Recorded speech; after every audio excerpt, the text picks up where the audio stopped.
is facing a incoming budget deficit of I think 4.6 billion was the latest number I saw over the next 2 years. And this is not new. This is something that we face every year since I've been in office. And I feel like a lot of folks are coming up with solutions and talking about things that are not really going to solve the whole problem. And I see this as an opportunity to take a new look at our tax structure, take a new look at the way we do business in Connecticut.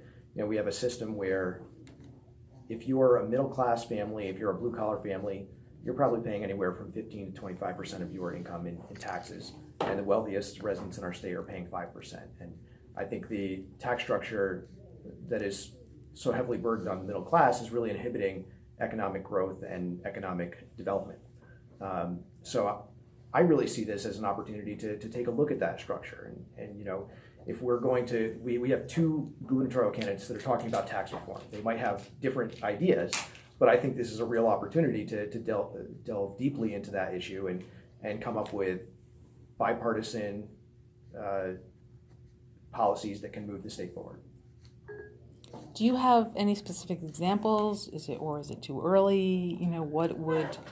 What would you say about what could possibly help folks? Sure. Well, I think Ned Lamont is right to be targeting property taxes. Connecticut is the second most reliant state on property taxes in the country, only behind New Jersey. And for most families, the property tax is the biggest tax bill that they pay.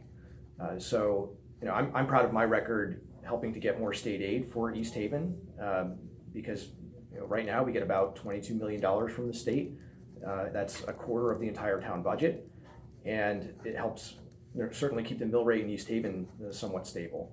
But I don't think it's fair that a town like East Haven, which is a blue-collar working-class town, has a mill rate of 32.5, and wealthier towns in Fairfield County have mill rates of 11 and 15 and 16 and 17.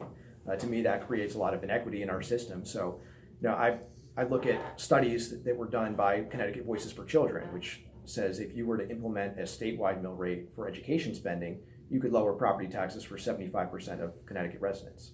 So that's something I'd really like to explore. I think the property tax is not only an inhibitor for families to be able to provide for themselves and prohibits them from spending as much money as they otherwise would in our communities, but it could be an inhibitor for small businesses as well, especially when we look at some of our cities.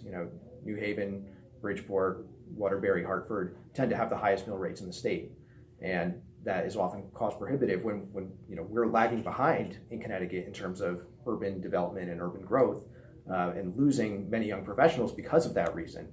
I see the property tax as one of the biggest inhibitors to that.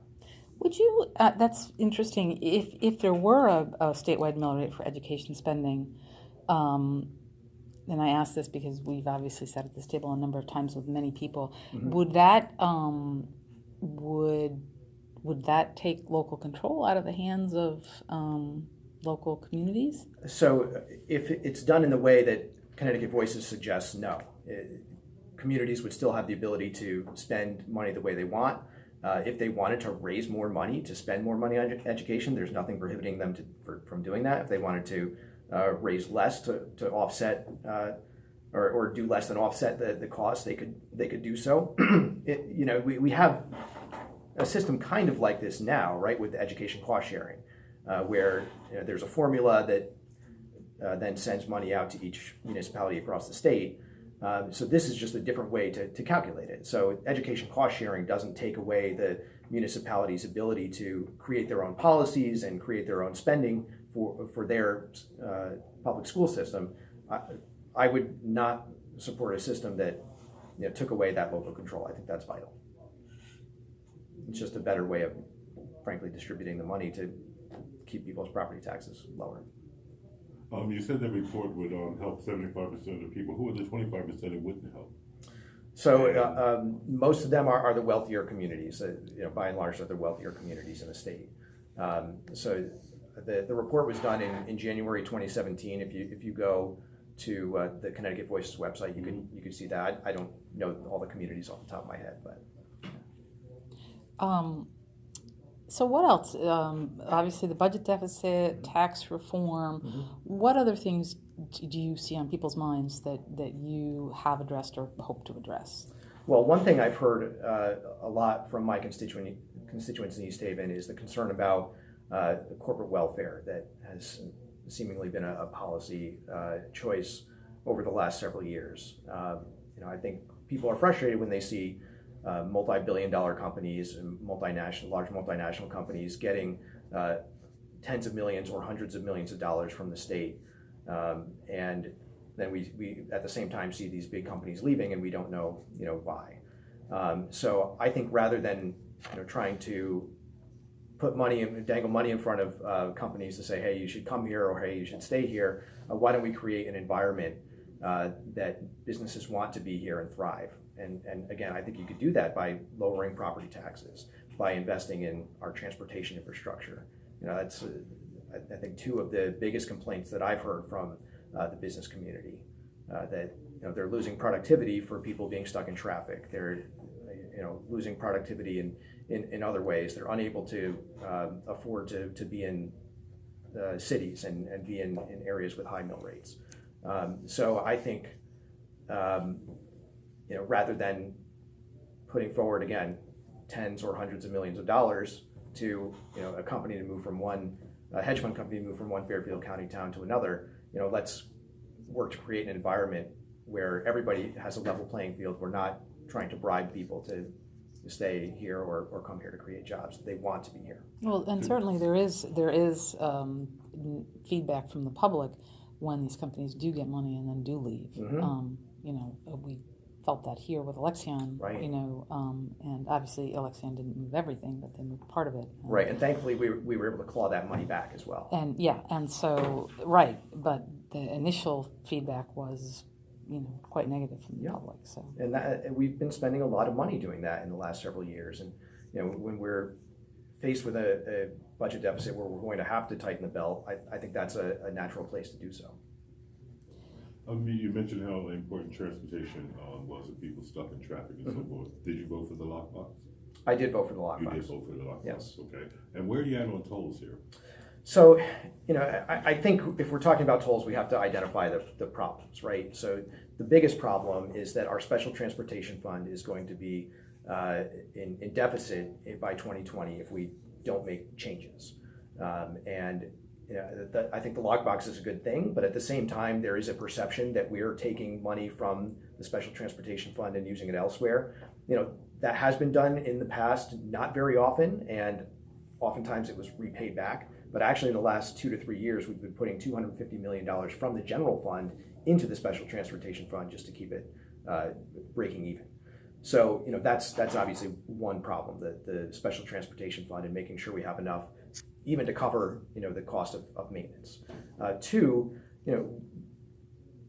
there are so many out-of-state drivers, driving through the state of Connecticut every year, maybe gassing up, maybe not. So chances are they are paying nothing to use our roads and creating, some wear and tear that needs to be repaired by the state of Connecticut and by Connecticut taxpayers. Most other states have recognized this, which is why we're the only state from Florida to Maine that doesn't have tolls.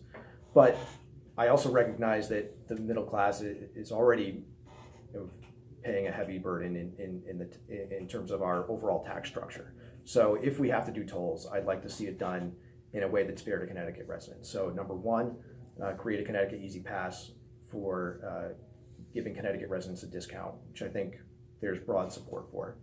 Two, create a further discount for people who have to drive a long way to and from work every day. And three, let's eliminate the gas tax. That's something that I think folks feel when they go to the pump every day. We have some of the highest gas taxes in the country.